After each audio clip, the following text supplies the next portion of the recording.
Bonjour et bienvenue à toi dans ce nouveau cours de méthodologie. Aujourd'hui, je te propose un cours spécial méthodologie de la fiche d'arrêt. C'est un exercice qui n'est pas très facile quand tu arrives en première année et pourtant il est fondamental. En effet, on va t'en demander beaucoup cette année, mais également en deuxième année, en troisième année et dans les divers examens que tu pourrais passer. La fiche d'arrêt, pour rappel, c'est bien l'introduction du commentaire d'arrêt. C'est en fait un grand résumé d'un arrêt. Néanmoins, ce résumé doit avoir une forme particulière. Tu vas devoir énoncer les faits, la procédure, le problème de droit, ainsi que la décision de la Cour de cassation. Attention, la fiche d'arrêt, ce n'est pas forcément des arrêts de Cour de cassation. Ça peut également être des fiches de Cour d'appel. C'est plus rare parce que ce sont des fiches qui seront beaucoup plus longues. Néanmoins, il faut aussi que tu le saches. Donc je te propose une méthodologie assez facile qui te permettra de toujours bien comprendre un arrêt. Parce que finalement, c'est bien l'enjeu, c'est comprendre. Alors, ne t'inquiète pas, je suis là pour t'aider. C'est parti. Tout d'abord, l'étape numéro 1, ça va te paraître bizarre, mais c'est bien de surligner. Tu prends ton arrêt, tu le regardes, tu prends un stabilo-boss, et là, tu surlignes le dispositif, donc les articles qui sont énoncés, les différents attendus que, le mais attendu que, et enfin la décision. Tu prends bien des stabilo-boss de différentes couleurs, à chaque fois, pour que ça puisse être bien lisible pour toi. Donc voilà, la première étape, c'est de surligner. Avant même de lire l'arrêt, tu surlignes. Ensuite, l'étape numéro 2 que je te propose, c'est de tracer un tableau. Voici un type de tableau que je te propose. Ce n'est pas très compliqué. Tu traces un tableau et sur chaque case, tu mets attendu numéro 1, attendu numéro 2, attendu numéro 3, etc. Tout dépendra du nombre d'attendus qu'il y aura dans ta fiche d'arrêt. Ensuite, tu fais aussi une case pour le mais attendu que. Le mais attendu que, c'est le verdict de la Cour de cassation. Et enfin, la décision. La décision, c'est casse et annule ou rejette le pourvoi. Et ensuite, tu fais un résumé sur chacune des cases de chacun des attendus. Je t'ai mis différentes couleurs. Je te le rappelle, il est préférable que tu surlignes, que tu soulignes tout simplement de différentes couleurs, chacun attendu. Juste le mot attendu, pas toutes les lignes bien évidemment, sinon ça va devenir vraiment illisible. Ensuite, l'étape numéro 3, c'est lire. Là, tu peux commencer à lire. Tu lis ton arrêt de manière très attentive. Tu vas petit à petit et surtout tu lis ton arrêt avec ton tableau à côté. Tu lis ton premier attendu, il se pourra qu'il soit un petit peu long, mais accroche-toi. Tu lis phrase par phrase.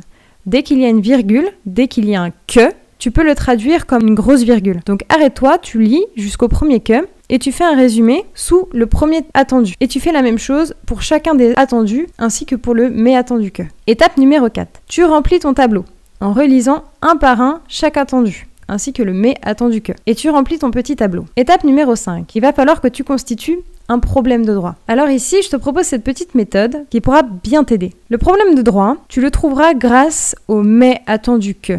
C'est pour ça que je te dis qu'il est très important pour toi de bien surligner. Parce que le mais attendu que, c'est la clé de ton arrêt. C'est bien ce que dit la Cour de cassation. Ensuite, ta question, pour savoir si elle est bien, tu dois pouvoir y répondre par oui ou par non. Ensuite, tu dois formuler une question dont la réponse sera le mais attendu que.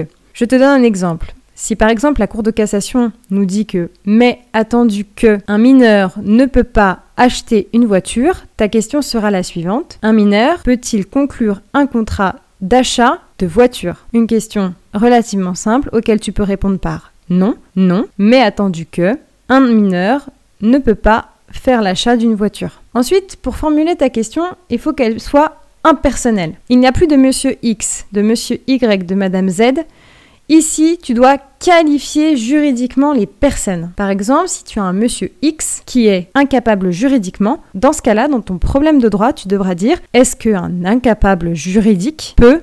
et tu continues ta question. Mais il n'y aura surtout pas de monsieur X ou madame Y. Et enfin, ta question doit être simple, elle doit être intelligible, facile à comprendre pour que tu ne puisses pas t'embrouiller. Tu vas à l'essentiel. Étape numéro 6. Il faut que tu tries les dates.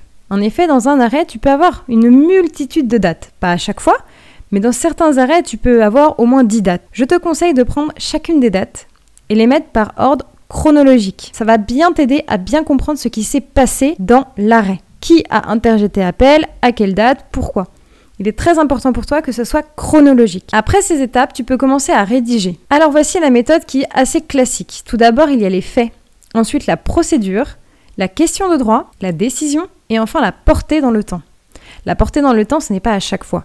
Néanmoins, si tu as une connaissance d'un arrêt qui serait venu faire un revirement de jurisprudence concernant l'arrêt que tu es en train d'étudier, il peut être très pertinent pour toi d'écrire qu'il y a eu un revirement de jurisprudence, ou bien que l'arrêt en question est le revirement de jurisprudence. Ensuite, il faut que tu construises des phrases en étant bien chronologique. Encore une fois, ce terme est important. Voici un petit exemple. Le 26 septembre 2007, Madame X a acheté une voiture. Le 30 novembre 2008, elle assigne le vendeur en réparation de son préjudice, car, et là tu expliques pourquoi. Le 30 mars 2009, le tribunal d'instance rendra décision en déboutant ou accueillant la demande de Madame X, car...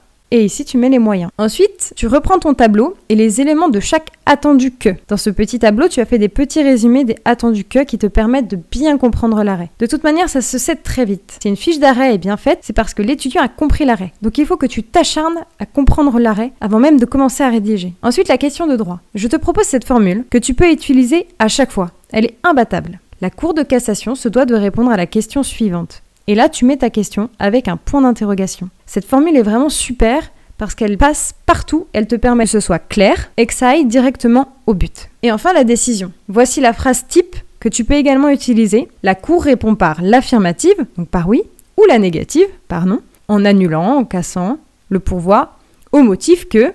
Et là, tu donnes les motifs de la Cour de cassation. Ce sont des petites phrases, mais vraiment, ça fait la différence. Voilà, c'était la dernière étape de ma méthodologie de la fiche d'arrêt. Cet exercice n'est pas facile, certes, mais il n'est pas impossible si tu appliques scrupuleusement les différents conseils que je viens de te donner. En tout cas, je te remercie de m'avoir écouté et très bientôt, il y aura une vidéo où nous ferons ensemble une fiche d'arrêt en appliquant bien sûr la méthodologie que je viens de te donner. Je te remercie de ton écoute et à bientôt!